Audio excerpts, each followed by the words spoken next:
E o Bom Dia Guarujá tem um prazer, e eu confesso que eu fico muito feliz quando eu tenho a oportunidade de entrevistar gente, né, do Guarujá, super profissional, doutora Andréa Sander, médica formada pela Universidade de Alfenas, oncologista pelo Instituto Arnaldo Vieira de Carvalho e médica paliativista pelo Instituto Paliar. E coordena a equipe de cuidados paliativos da UTI do Hospital Santo Amaro. E hoje, comemorando um ano dessa comissão. Doutora, seja super bem-vinda. Obrigada, eu que agradeço a oportunidade de estar aqui e falar um tema que me agrada muito, que eu acho que é de fundamental importância para toda a população. E quem vai me ajudar nessa entrevista é a Patrícia. Obrigado pela sua participação. Você é de casa, fica à vontade. Eu que agradeço pelo convite. Acho que esse bate-papo aqui ele vai ser muito enriquecedor para todos nós. Estou super curiosa já para saber quais são as novidades que a doutora vai trazer aqui para a gente, o trabalho que é desenvolvido aqui na nossa cidade. Doutora, então já vou logo com a primeira pergunta. Quais são os cuidados paliativos? Cuidados paliativos é uma abordagem que oferece qualidade de vida e previne sofrimento para pacientes que têm um risco, uma doença que ameaça a vida. Tá. Então, na verdade, esse tipo de cuidado, ele acompanha o tratamento do paciente, prevenindo o sofrimento, acolhendo as suas famílias. Então, por isso que é de fundamental importância. Atualmente, a gente vê um envelhecimento da população. Sim. Então, quando a gente vai envelhecendo, as doenças crônicas vão fazendo parte desse processo. E se a gente não souber como viver e conviver com qualidade com essas doenças, então talvez valha a pena a gente aumentar uma sobrevida sem qualidade, né? Sim. E quais são, assim, os tipos de doenças que podem ser tratadas com cuidados paliativos? Na verdade, todas as doenças que ameacem a vida, né? Então, doenças graves que ameacem a vida têm indicação de cuidados paliativos. Então, se a gente pensar uma doença cardiológica, que é uma insuficiência cardíaca, que é o coração grande, uma doença oncológica, um câncer, uma doença renal, que o paciente vai ter que fazer hemodiálise, um paciente que tenha problema pulmonar, aquele Sim. enfisema, que vai ter falta de ar durante a vida. E nesse processo todo de adoecer, porque conforme Sim. a pessoa vai evoluindo na doença, as condições clínicas vão mudando também. E aí a gente tem que ir alinhando tudo isso, né? E dá, assim, um exemplo aqui para a gente, doutora, por exemplo, de um trabalho, assim, dentro desses cuidados paliativos, por exemplo, um paciente oncológico. Quais são, assim, como é a forma de atuação de vocês? Então, basicamente para todos os Um pacientes, exemplo talvez de tenham um algumas caso, assim, já. particularidades, mas para o doente oncológico, a gente já tem que pensar que o paciente que recebe uma doença de um câncer, uma notícia de um câncer, e aí às vezes o câncer com uma metástase, então isso traz um sofrimento tremendo. Muitas vezes não é só o sofrimento físico, Sim. de uma dor por uma Sim. metástase, é um sofrimento biopsicossocial, né? Como é que ele não vai ver os filhos crescer, quem vai sustentar a família dele, ele não vai estar aqui daqui tantos anos para formar a filha. Então, eu acho que o sofrimento ele tem que ser cuidado em todas as esferas do ser humano. Então, o médico acaba entrando na parte física, mas a gente faz um acompanhamento multiprofissional. Sim. Porque não adianta você dar remédio para dor Sim. e não atuar no sofrimento dessa pessoa Com certeza. em relação à própria família também. Sim. E a família também sofre com isso. Porque quando a gente fica doente, toda a dinâmica de uma casa modifica. Então, os familiares também são incluídos nesse tratamento, né? Então, acho que dando um exemplo, a ideia, quando um paciente interna numa situação de vulnerabilidade, que vai necessitar de cuidados, a gente, primeiro, tem que controlar sintomas físicos, seja dor, falta de ar, que é dispneia. A equipe multi atua também no sofrimento, às vezes, espiritual, social, de quem vai me ajudar a ter um benefício para que eu consiga continuar provendo as coisas para minha família, porque é fácil ter a família parar tudo e cuidar daquela pessoa que está doente, mas quem sustenta a casa? Quem paga a conta Sim. de luz? Né? Então, são várias esferas ali que a gente precisa atuar. E aí, a pessoa vai acabar tendo uma prevenção do sofrimento. Não vai resolver o problema de saúde, porque, infelizmente, às vezes a situação de saúde ali não tem mais cura e é irreversível. Mas, pelo menos, o tempo que ele tiver, a gente tenta melhorar uma qualidade. É uma forma de amenizar a dor, trazendo uma qualidade de vida, tanto para o paciente quanto para a família, né? Porque é o que a gente sempre fala, né? Quando um adoece, acho que todo o grupo ali, né? Todas as pessoas do entorno acabam, em certa medida, também adoecendo. Sim. E dentro dessa comissão que vocês criaram, quais são os tipos de profissionais, quais são os especialistas que tem para dar esse suporte? Fico muito feliz em poder falar isso, porque não é comum que as equipes sejam tão completas, mas no Hospital Santo Amaro é uma equipe completa. Então, tem eu como médica, a gente tem a equipe de enfermagem, que tem 2 enfermeiros da assistência e tem 2 enfermeiras da qualidade. Aí a gente tem assistente social, psicólogo, o pessoal da humanização, que trabalha junto, e o pessoal da ouvidoria também, que ajuda a gente, auxilia a gente muitas vezes em liberação de visita, traz as demandas que talvez sejam angústias que as famílias têm, às vezes elas acabam indo na ouvidoria solicitar, então a gente vê o que a gente consegue resolver dali. Então é uma equipe bem completa mesmo. Olha, o que habitualmente, infelizmente, nos outros hospitais a gente percebe que não é. E quais são os cuidados que exigem dos pacientes com doenças incuráveis? Então, o paciente com uma doença incurável, que ele estiver mais perto do processo de morrer, normalmente esse paciente ele tem muitos sintomas físicos, né? Ele acaba tendo dor, falta de ar. Então, a gente vai precisar muitas vezes de medidas farmacológicas, que são medicamentos, e às vezes medidas não farmacológicas, que é um acompanhamento de uma fisioterapia, para ajudar a posicionar melhor esse doente. Então, são pacientes que vão demandar um cuidado muito além da doença. Vocês percebem que aqui eu não estou falando de remédio para a doença, não é a quimioterapia para o câncer. Sim. É o que vai amenizar, né? Exatamente. E não quer dizer que esse paciente não estará fazendo o tratamento da insuficiência cardíaca, por exemplo. Ele pode estar tomando todos os remédios do coração, mas junto a isso, ele está ganhando a qualidade. É um trabalho de humanização. Vai tentar humanizar aquele paciente para um momento de uma fragilidade tremenda, né? Sim. Porque é no momento em que a gente não para pensar nisso enquanto a gente está com saúde, né? Mas a hora em que você tem uma doença que literalmente te coloca a finitude cara a cara, isso mexe em vários aspectos. E, às vezes, o especialista, o cardiologista, o oncologista, ele vai focar muito na doença. Tá. E quem vai focar na pessoa? Na família, né? Na família, no núcleo. Então, quando a gente pensar cuidados paliativos é quando não tem nada para fazer, isso é um equívoco tremendo. Porque, na verdade, tem muita coisa para ser feita. E a gente ajuda o profissional, que é o especialista, nesse cuidado. Porque daí ele foca no coração, a gente vai focar no paciente global, na família. Então, isso também melhora como o paciente vai ter a relação com a doença ali. E já vi alguns casos também, falando de cuidados paliativos, de pacientes, né, que foram adeptos, que eles aumentaram até a expectativa de vida. Sim. Né, por conta dos cuidados paliativos. Então, assim, você vê o ser humano, né, enxergar a essência ali do ser humano, tentar... É uma forma de empatia, né? Você sentir ali a dor e tentar realmente amenizar algo além da dor física. Sim, e isso já foi demonstrado em vários estudos, que o cuidados paliativos é capaz de aumentar a sobrevida. Porque você também acolhe esse paciente numa fragilidade. Então, às vezes, o paciente está muito frágil.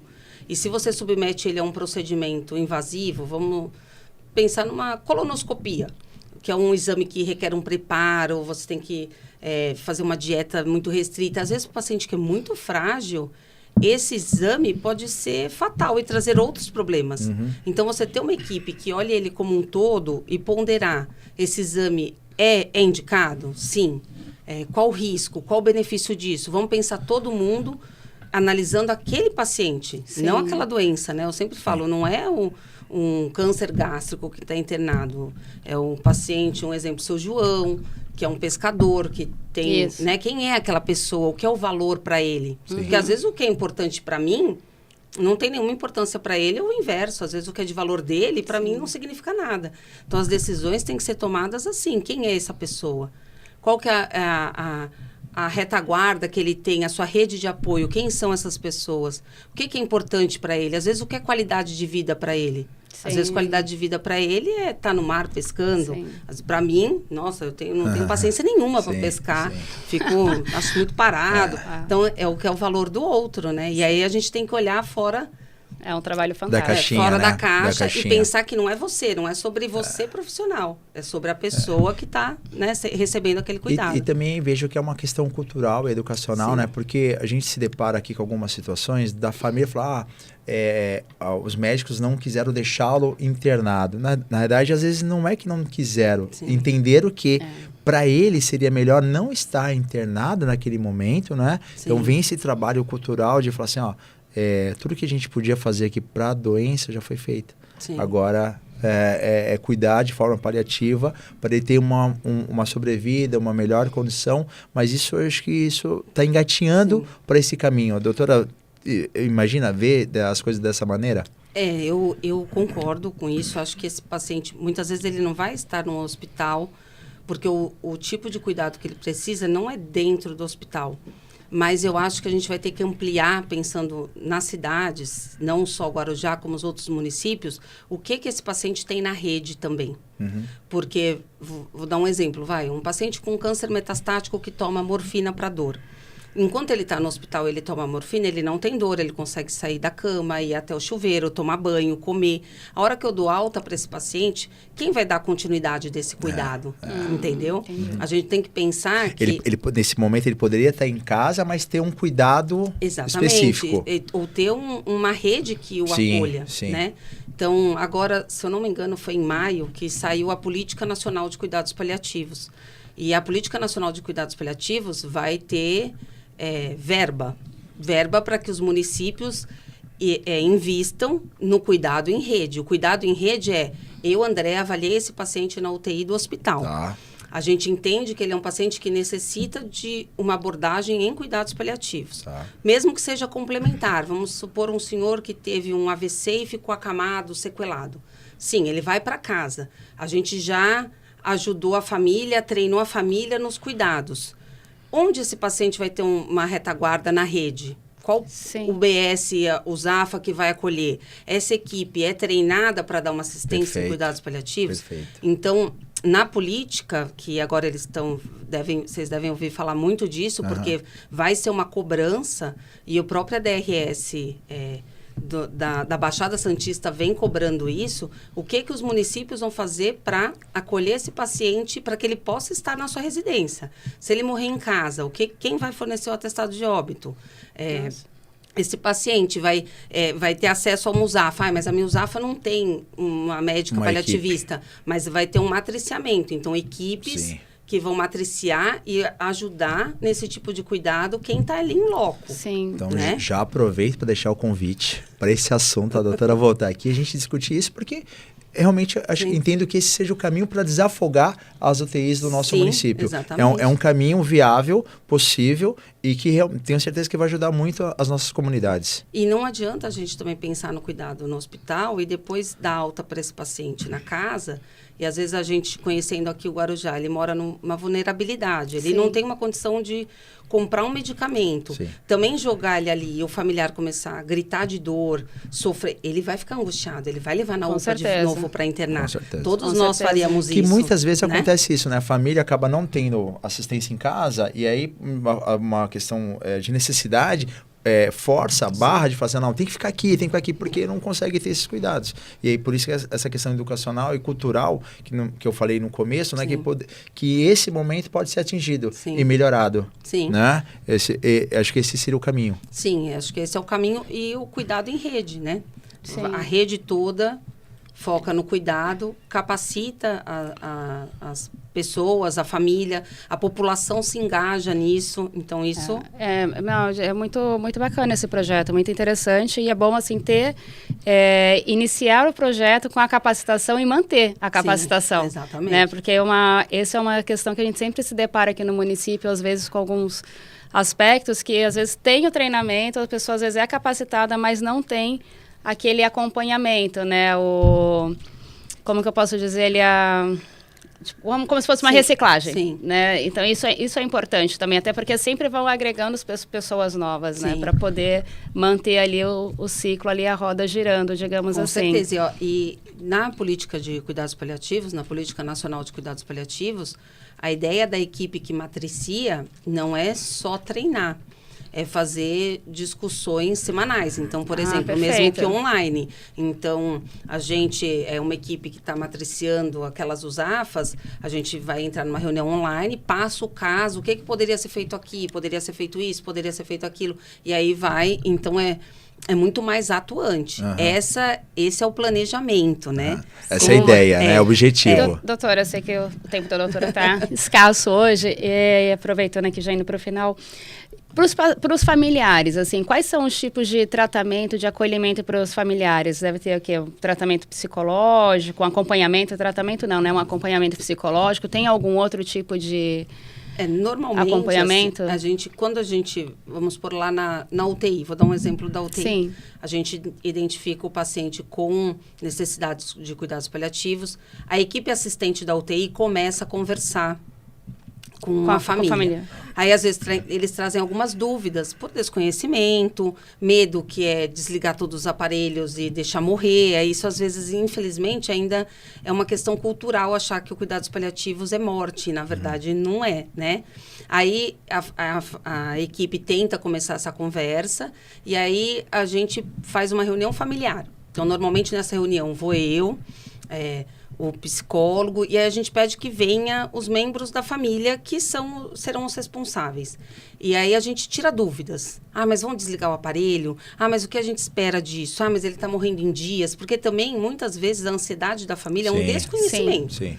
E se ela não tem conhecimento sobre o que está acontecendo ali, o que ela precisa esperar para os próximos passos, então a gente tenta acolher essas angústias. Aí o psicólogo também trabalha algumas coisas. Se necessário, ele encaminha o familiar para um tratamento psicológico específico. Aí ele vai para o CAPS, para a unidade onde é a sua unidade de atendimento. Mas a gente faz esse acolhimento. E também, muitas vezes, a família, quando vai para a enfermaria, né, o ideal é que ela seja capacitada ao cuidado. Né? Também, assim, quem vai oferecer o medicamento? O que é dar um medicamento de 6 em 6 horas? Porque, às vezes, a gente, se não explicar isso, às vezes isso vai passar. E aí a família, normalmente o familiar, acaba entendendo e sofrendo menos, porque ele vê que o familiar está mais confortável também, né? Sim. Então, a assistente social também vai ajudar muito nas questões aí jurídicas e outras coisas que eles possam ter dúvidas de benefícios, porque também é aquilo, né? Eu posso cuidar do meu familiar, mas quem paga a conta, quem faz o mercado, né? Com certeza. Para eu sair para trabalhar, eu tenho que pagar alguém para estar ali, né? Até aproveitando esse gancho, doutora, nos pacientes terminais, né? Que é aquele momento muito difícil, delicado, toda palavra tem que ser muito bem estudada a ser falada, né?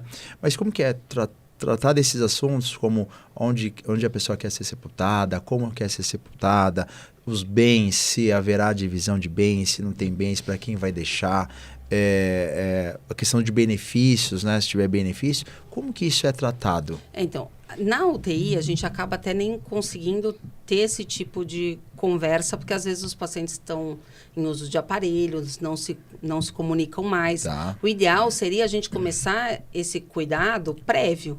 Sim. Antes de chegar o momento em que o paciente já não responde por si. Tá. Por isso que é importante, quando eu falo da gente conhecer o valor do outro, é conhecer o seu João, quem é o cuidador de saúde dele. Normalmente, durante as consultas, aí já ir conversando, ele vai falar, meu filho tal vai responder por mim. Seu João, então, se o senhor não puder ir no banco resolver as coisas, quem vai resolver para o senhor? Isso. O que o senhor gostaria? Eu gostaria de planejar isso antes, porque muitas vezes, nos últimos dias de vida, o paciente não tem uma lucidez, né? Para tomar essa decisão, não vai poder assinar por isso, e às vezes a família vai tomar a decisão, mas será que é ele? Sim. Né? Nessa situação, quando a família não responde mais por si, eu tento trazer o familiar, que era o próximo, e pergunto, quem era o seu João? O que era importante para ele? Tá. Por exemplo, o que o seu pai ficaria feliz da gente fazer agora? Daí ela traz que não é para ela, sim, é para o pai. Sim. Né? E aí, aproveitando o seu João, né? E essas informações do seu João vai sendo prestadas ao longo do tempo, elas estão inclusas no prontuário? Elas têm ideal, tem um documento que tem até para os familiares, se caso precisarem, né, ter isso? A gente pode deixar escrito, né? A gente tem as diretivas antecipadas de vontade. Se a gente for conversar com o paciente, são coisas que ele vai deixar anotado sobre o que ele quer ou não ser submetido. E isso tem um valor legal. Sim. Se o paciente não escreve numa diretiva antecipada de vontade, a gente pode deixar isso documentado no prontuário. Tá. O prontuário é um documento de fé. A princípio, ele tem, né, um valor. E aí, eu sempre procuro deixar escrito com quem que eu conversei. Conversei com o seu João, conversei com a filha Marcela, sobre prognóstico, sobre a gente deixar isso descrito para que esse cuidado possa, né? Porque a gente não vai estar lá 24 horas, né? Então, para que mas o ideal é a gente conversar antes, começar essas conversas antes. E que faz uma prova numa eventualidade, né, necessária ali. Bom, doutora, eu vou encerrar, né? Gostaria muito de ficar conversando um assunto muito importante. Tenho certeza que realmente ajuda muito a nossa população, mas pelo tempo, né? Gostaria de agradecer muito. Fantástico mesmo, parabéns, viu, para toda a equipe.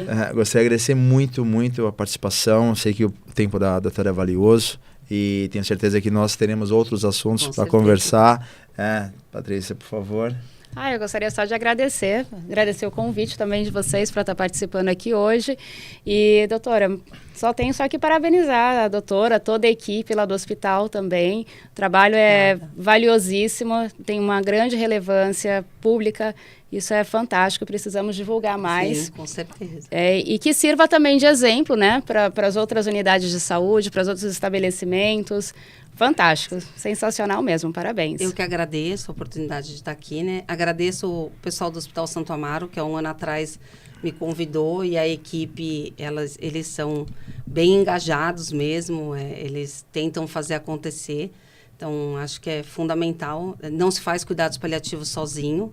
Então, não é só médico, é uma equipe mesmo. Eles não estão aqui. Eu ainda falei, vocês tinham que ter vindo comigo, né? Porque somos uma equipe. E acho que é fundamental a gente, agora, com a Política Nacional de Cuidados Paliativos, pegar e tentar divulgar isso e melhorar essa assistência no nosso município, né? E vou falar agora para a população, que cuidados paliativos, ele não é só sobre morte, é como viver. Então, se você tem uma doença que ameaça a vida, como nós vamos viver com ela no tempo que você tiver?